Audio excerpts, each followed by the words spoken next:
So tonight could give us a preview of how Democrats plan to slow Donald Trump's second term agenda. House Minority Leader Hakeem Jeffries taking credit for reaching a deal to keep the government open and blaming Trump for any possible shutdown.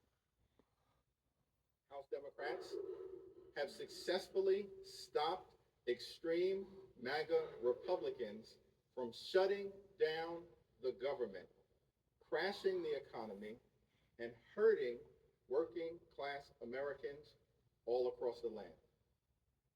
My panel is back with me. I want to go to you, Joe, a former member of Congress. Can Democrats take credit for this? Well, I think they can in the sense that Republicans could not pass it simply by a majority vote alone. They needed Democrats to pass this bill tonight. That was demonstrated just by tonight with 34 Republicans voting no. So they needed Democrats to pass it. Of course, he can take credit for it. I want everyone to respond to this because Congressman Jamie Raskin was hinting at something earlier today about the part that their strategy could maybe be to sit on the sidelines, eat a little popcorn, and watch Republicans implode on this issue. Listen to what he had to say.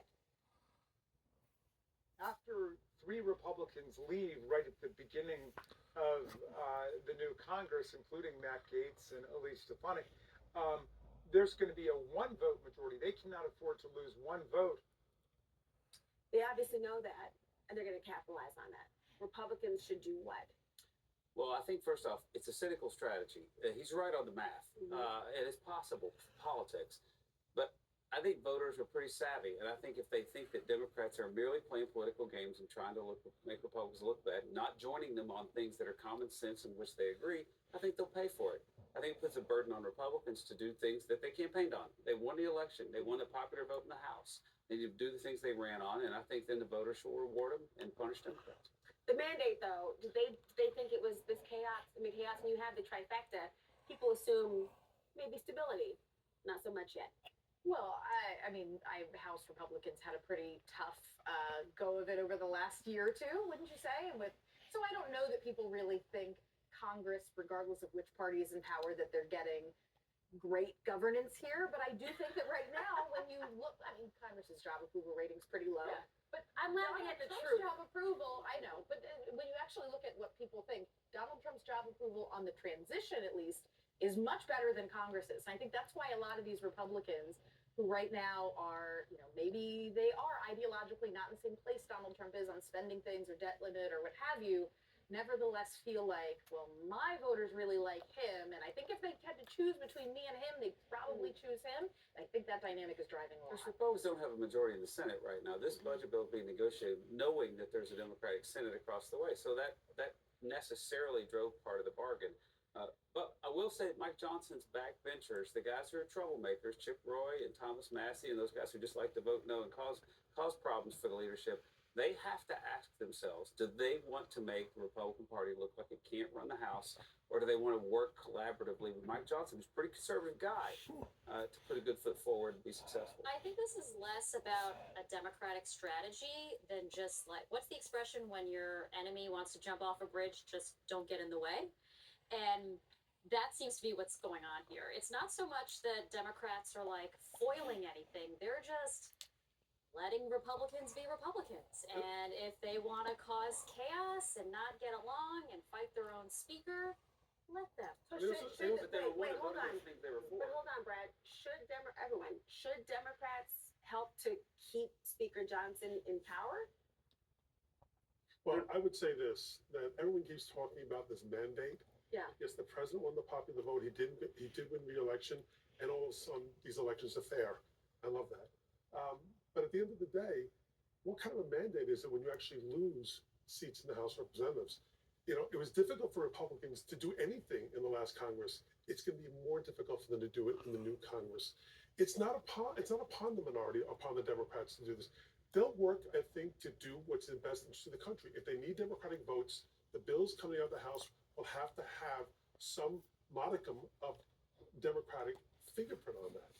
There's no other way around that. So, people talk about how Democrats have to come to the table. Republicans need to come to the table with the Democrats. If you need our vote, you'll negotiate with us. Otherwise, you don't get the vote. You were active in the campaign on this. One question I would have is there's 16 Democrats who in the new Congress who were elected in districts that Trump carried.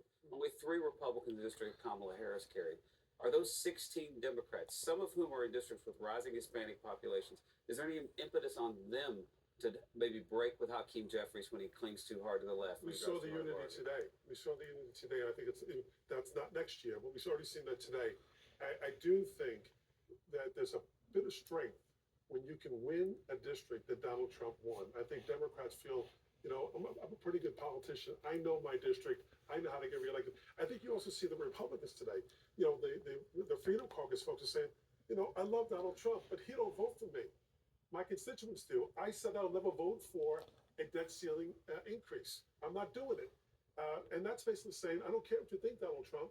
I got to do what I got to do to get reelected. Well, by the way, Steve Bannon said that this type of governing or these conversations are going to happen, this sort of chaos every single day of the second Trump administration. That could play very well in Democrats' hands. Yeah, I do think that voters ultimately want government to function.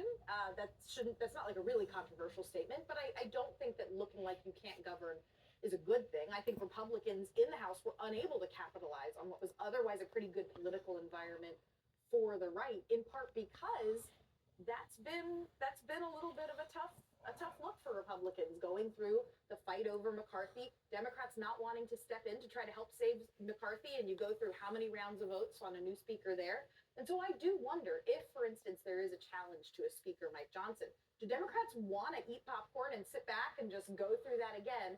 Or do they think, you know what, Mike Johnson's probably the best we're going to get. There are other people in line that Republicans could vote for we don't like quite as much. Catherine, say this were day one of the new administration. And obviously with the can down the road, we're talking about this will be part of the 100 days of Trump's second administration. What's the impact on the economy and the market if this sort of Washington discord perpetuates? Uncertainty is not good for the business environment, which is something that Republicans talked a lot about when Obama was in office, right? They were very unhappy about policy uncertainty.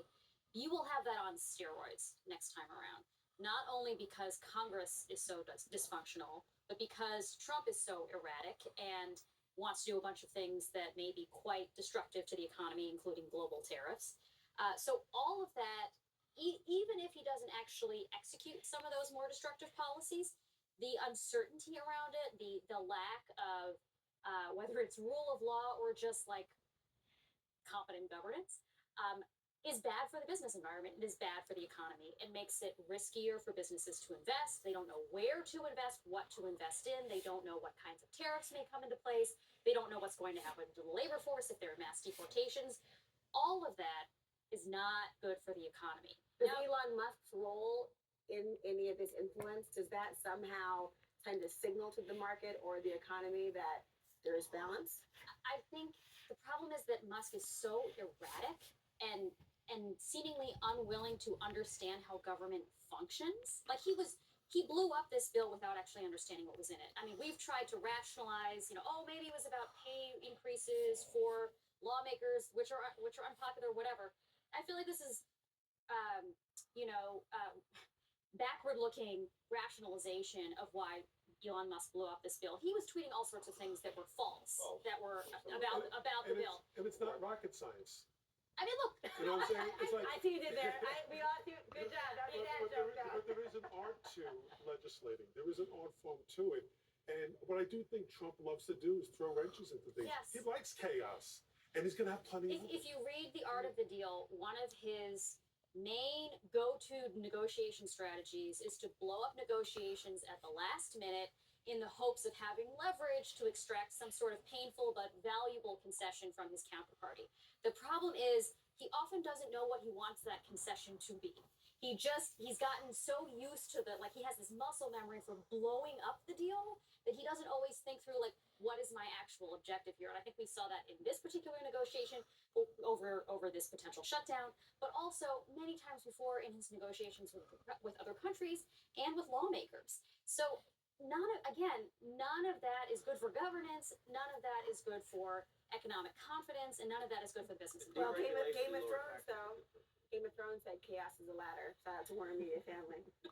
Thank you so much, everyone. Stick ahead. Elon Musk had such an outsized role over this spending bill.